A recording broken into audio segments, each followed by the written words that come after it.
Broadway ਤੁਹਾਡੇ विदेश जाने ਦੇ ਸੁਪਨਿਆਂ ਨੂੰ ਦੇਵੇਗਾ हकीकत ਦੀ उड़ान। नमस्कार दोस्तों। फिनलैंड जिसकी हम पिछले दिनों से बात कर रहे हैं, तो कैसे फिनलैंड का पीआर हासिल किया जा सकता है, क्या रूल्स हैं जिससे फिनलैंड के अंदर सेटलमेंट्स की जाती है।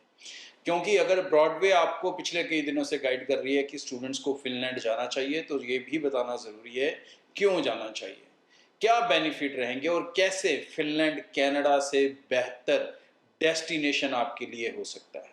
तो क्योंकि स्टूडेंट रूल्स को लेके, पीआर रूल्स को लेके, सिटीजनशिप के रूल्स को लेके ये चेंजेस फिनलैंड ने रीसेंट की हैं, और ये रीसेंट चेंजेस का ही बेनिफिट है जो इतने सारे स्टूडेंट्स आज की डेट में फिनलैंड को पसंद करने लगे हैं। तो अगर आप जैसे जैसे उसको जानेंगे वैसे वैसे आपको ज़्यादा समझ आएगी। तो उस रूल्स समझें क्या कहते हैं।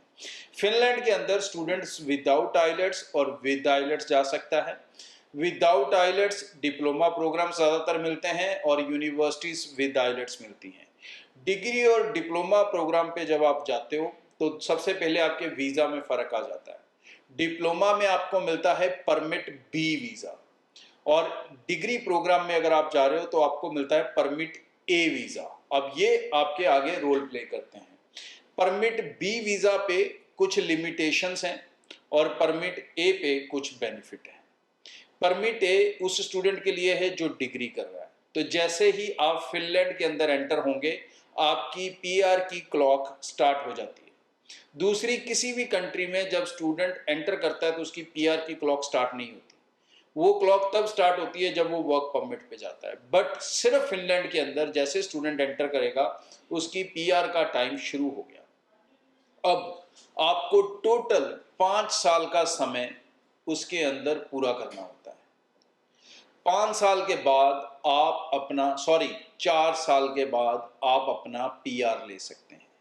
तो अगर आप परमिट ए पे जा रहे हैं, यूनिवर्सिटी में जा रहे हैं, डिग्री में जा रहे हैं, तो आपकी ग्रेजुएशन 3 साल या 3.5 साल की होगी, और उसके बाद 2 साल का पोस्ट स्टडी वर्क वीज़ा हो गया, तो टोटल 4 साल बहुत आसानी से हो गए।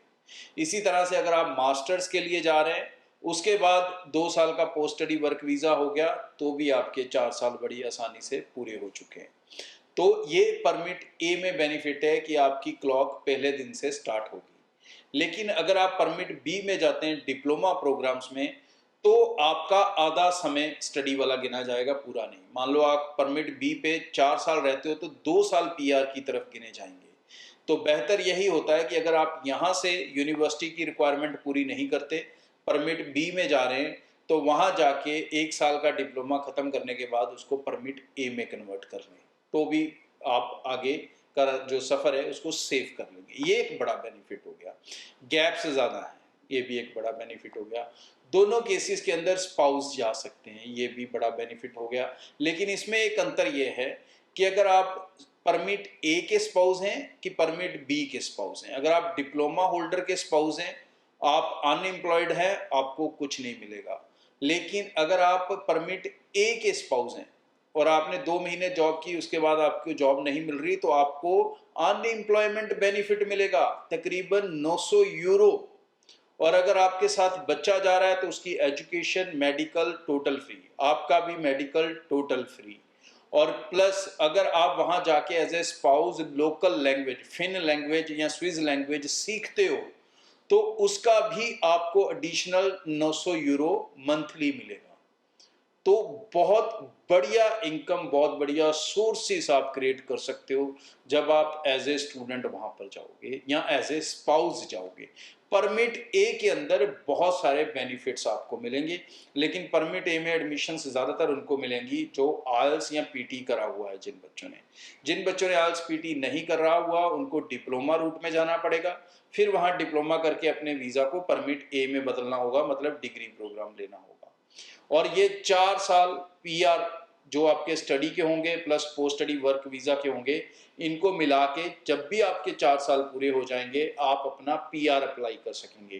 पीआर आपका अनलिमिटेड टाइम का स्टे होता है, और उसके बाद अगर आपको वहाँ का पासपोर्ट लेना है तो आप 2 साल बाद उन वहाँ की सिटीजनशिप अप्लाई कर सकते हैं। फिर आपको फिनलैंड का पासपोर्ट मिल जाएगा, फिर आप दुनिया में कहीं पर भी बिना वीज़ास के घूम सकते हैं। हर कंट्री में ऐसे होता है। कनाडा में भी आपको पहले पीआर मिलती है, फिर 1 साल के बाद सिटीजनशिप मिलती है। यूके में भी ऐसे ही होता है, पहले सिटीजन पीआर मिलती है, फिर सिटीजनशिप मिलती है। ऑस्ट्रेलिया में भी ऐसे होता है। तो फिनलैंड में ये समय 1 साल की जगह 2 साल है, और उसमें आपको लैंग्वेज सर्टिफिकेट भी देना पड़ता है कि आपने लोकल लैंग्वेज सीख ली है। तो अगर आपने लोकल लैंग्वेज सीख ली तो आप अपनी सिटीजनशिप भी ले सकोगे। नहीं तो पीआर आपके पास फिर भी है, आप कहीं भी आओ जाओ, घूमो फिरो, जितनी देर मर्जी फिनलैंड में रहो, काम करो, बिजनेस करो, घर लो, वो सब पॉसिबिलिटीज आपके लिए है। तो इस अपॉर्चुनिटी को मिस ना करें। अभी से सबसे पहले मेरे पे विश्वास ना करें, गूगल खोलें, फिनलैंड को सर्च करना शुरू करें, यूट्यूब खोलें, फिनलैंड में पढ़ रहे स्टूडेंट्स का फीडबैक समझने की कोशिश करें, उनकी तरफ से बनाई हुई वीडियोस देखें, कनाडा वालों की अब कम कर दें, और आपको पता लगेगा कि सही आने वाला समय किस कंट्री में इंटरनेशनल स्टूडेंट के लिए बेहतर रहेगा। Thank you. ब्रॉडवे ਤੁਹਾਡੇ ਵਿਦੇਸ਼ ਜਾਣ ਦੇ ਸੁਪਨਿਆਂ ਨੂੰ ਦੇਵੇਗਾ ਹਕੀਕਤ ਦੀ ਉਡਾਨ।